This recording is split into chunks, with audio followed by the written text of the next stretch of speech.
materials to replace every single lead water pipe in our country through a $55 billion investment.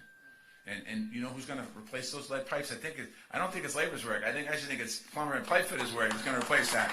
So the union members right here, the men and women who get trained in this very facility and who work out of this union hall, will be able to do a lot of that work in our country, replacing those lead pipes. The law also creates good union jobs all across America. And in my time as Secretary of Labor, I've been in for about 8 months now. I've traveled to about 30 states since becoming Labor Secretary, and I've been in Ohio more than one time. I'm talking to workers in cities and towns and counties all across the country, people that are looking for real opportunities, people that are telling me their struggles and what they need to see. It's not just any job, it's good jobs. They want a good job for their families, they want a good job for the future of their communities and their towns. That's what this infrastructure law delivers, and that's what we're going to make sure it does deliver. The President asked me to serve on a task force of implementation of this law. It's led by my friend, actually our friend, the mayor's friend and my friend, the former mayor of New Orleans, Mitch Landrieu.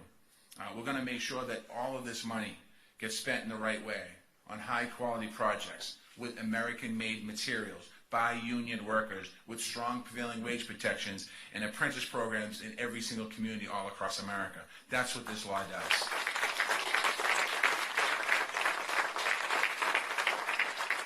And when the Build Back Better agenda passes, crosses the finish line, we're going to invest even more. We're going to be investing more in workforce training and apprenticeships to rebuild our middle class. This administration that I am part of, that you're part of, is the most pro-union, pro-worker administration in our lifetime. That's what we're looking at here today. And if you want proof, just listen to our Vice President. She's a lifelong champion for workers and their families.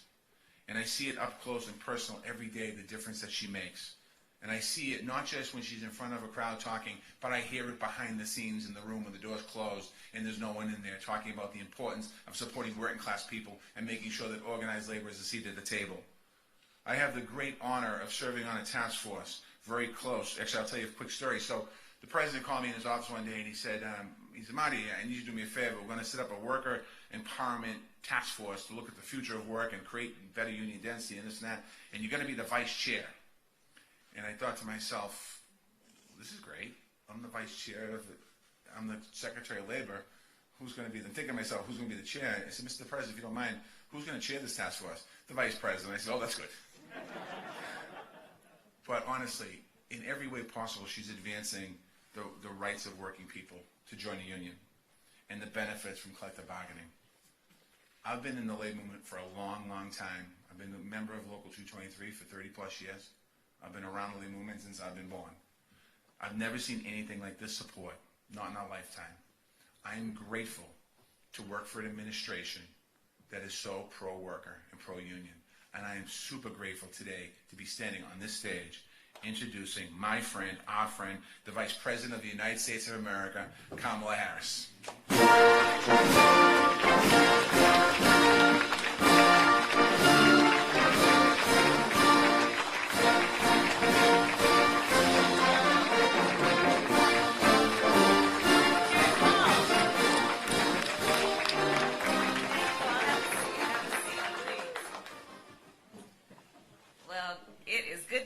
House of Labor.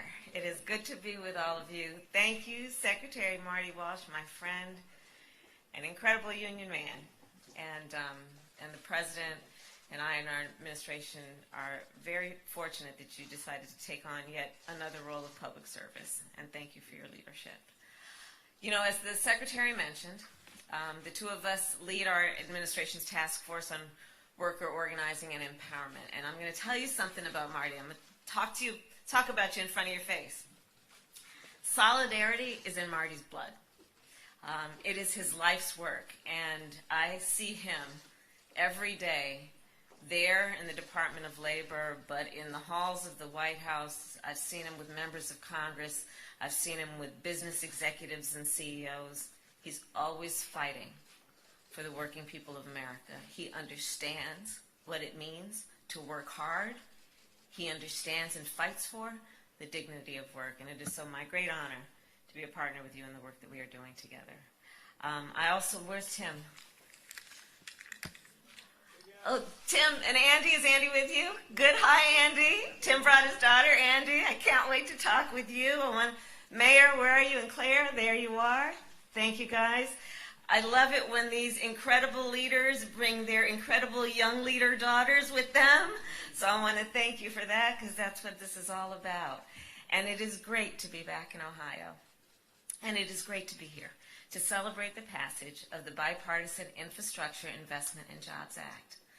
So on Monday, just a few days ago, I stood next to our president, Joe Biden, as he signed this historic bill into law. And there at the White House, we were surrounded by some of the greatest leaders and members of the American labor movement. Plumbers and pipe fitters, iron workers and auto workers and laborers and electricians and teachers, workers from every industry who are impacted by this law were there.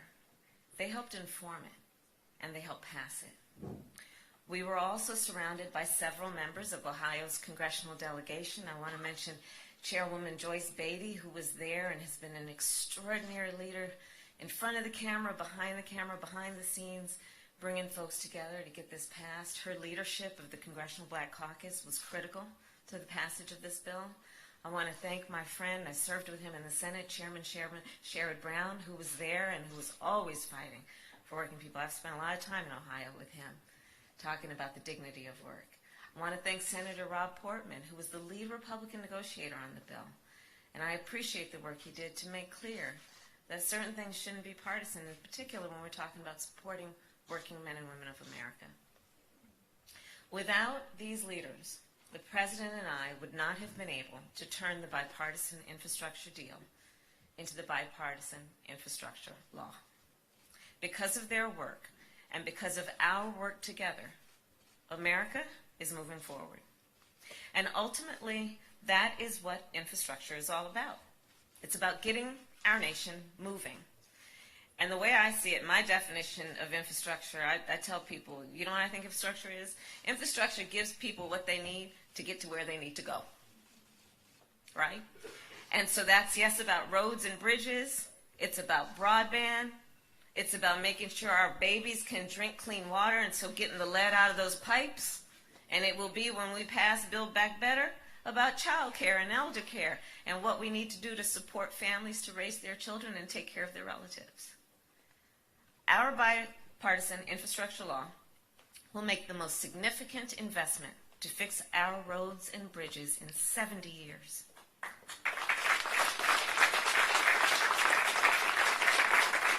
And the impact will be generational. And here in Ohio, I don't need to tell you, here in Ohio, there are nearly 5,000 miles of highway that need to be repaired. Highways like Interstate 70 and 71. I know what I'm talking about.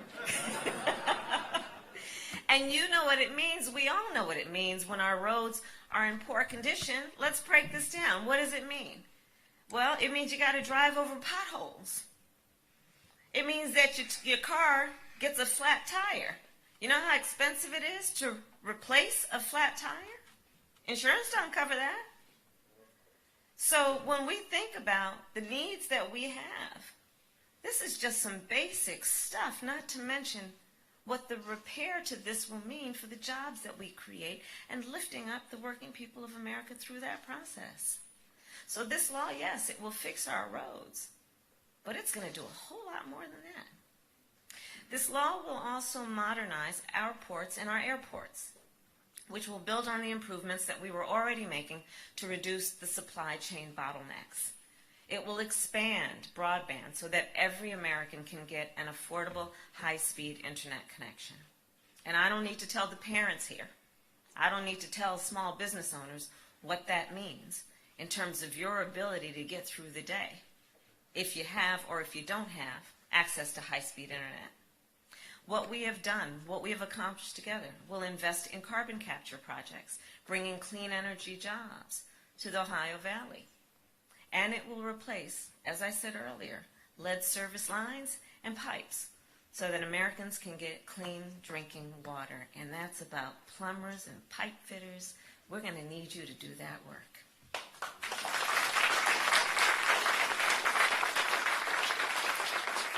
So here's the deal. Our bipartisan infrastructure law will put millions more Americans to work in good union jobs. Americans like Jovan Johnson, a carpenter I met in Nevada, who told me that she has built her career on infrastructure and fed her family on infrastructure. Well, every worker deserves that opportunity, men and women alike. There's Jeff Bird, a line design technician I met with in New Hampshire. He attaches fiber to keep up with the demand for high-speed internet. There's Walter Cody, a construction inspector with whom I met, who is working to get clean water to families in California. There's a fellow I met by the name of Orlando King, who Senator Brown and I visited with in Cincinnati, who has been a Metro Transit operator for 28 years. We talked about how people, working people, rely on fast and frequent public transit and skilled public transit workers to get to work and school and to get there on time, which means no time for that bus to break down. No time, if you're running 2 minutes late, to wait for an hour for the next bus or train to come. We need to put more out there, and we need to make it better. That's what all of this is about. And of course, there's all of the union members who are here with us today, and the work you do every day that makes real what we have the capacity to do when we support it and put resources into it. So this law will put more Americans to work in good union jobs. And the President and I, like the Secretary said, are determined to be the most pro-union administration in America's history, and we are proud of that. We like to say labor unions. That rings true. As the President likes to say, labor unions built the middle class of America. And when we talk about being strong, when we talk about being productive, when we talk about reaching our capacity and our potential, we know where to look. Always look to unions, to the working men and women of America, to see the potential of our nation. And we also know when workers are heard, when unions are strong, our economy is strong, and America is strong. So our bipartisan infrastructure law will spark a nationwide infrastructure effort, the likes of which we have not seen in at least a generation. It will make our country more competitive. It will make sure no one in our country is left behind. And together with our Build Back Better Act, it will deliver on our administration's commitment to equity. As I said at Monday's bill signing, as significant as it is, as historic as it is, our bipartisan infrastructure law is part one of two. We are determined to lower the cost of living for working people in America.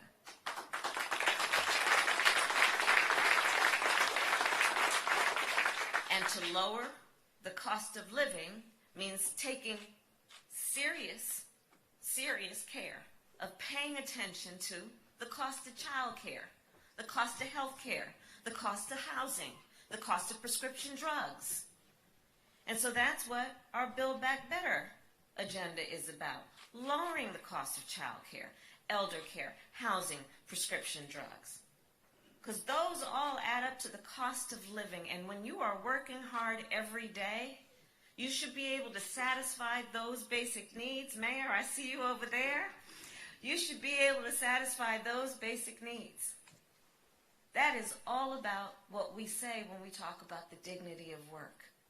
That at the end of a long, hard-working day, that you have the ability to know that all your basic needs, and a little bit more at least, are handled. So, to strengthen registered apprenticeship programs, like the ones here, so that more workers can have access to good union jobs, to strengthen our entire economy, we must also pass the Build Back Better Act. And the House this morning talked to Nancy Pelosi and congratulated her, and Joyce Beatty and so many others. The House passed the bill just this morning.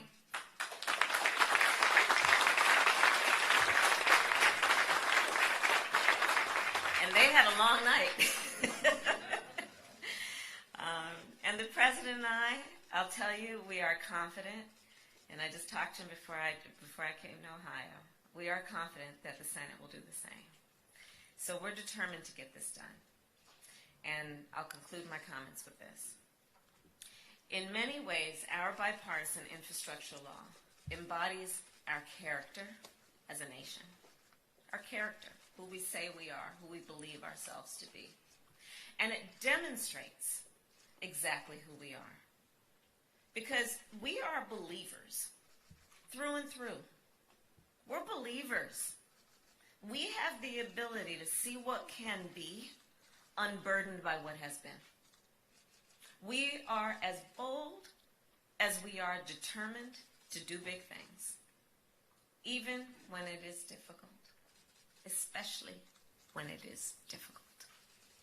And that's right. And think about it in the context of history. Think about it in the context of history. In the middle of the Civil War, we started construction on the Transcontinental Railroad. In the middle of the Great Depression, we finished construction on the Hoover Dam.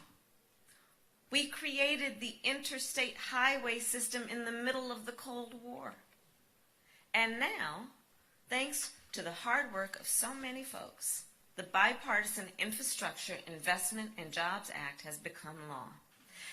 And the point there, in America, we have the courage to see beyond the crisis, to believe that the future and a future we imagine is possible, and then to build it. So, as we move forward from here, let us continue to believe in our people, believe in our country, and believe in what we can do when we work for it together. I thank you all. God bless you. God bless America. Thank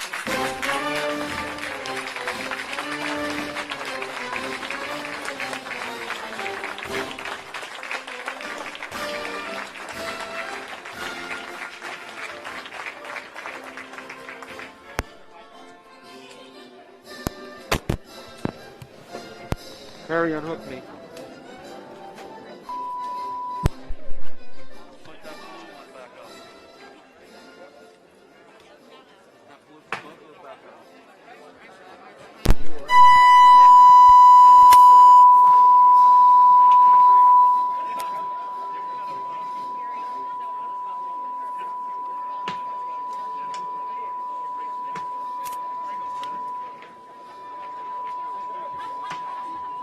Still not.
Hi,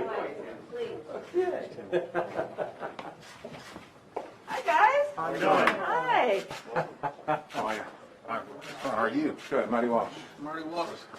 Labor's Local Finally, 223 in Boston. good to meet you. Heard you speak numerous times. Madam Vice President, it's nice to meet you. I'm Nice. Jeff Carey. I'm the business agent of this Of local course, for it's 34 good to years. see you. Hi, guys. Yeah, I will happily get out of here. Hi. I'm a fight. Pleasure. Thank you. Hi. How you doing?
I think it's important to know that we all are trained and skilled journeymen teaching the apprentices. That's what an apprenticeship is.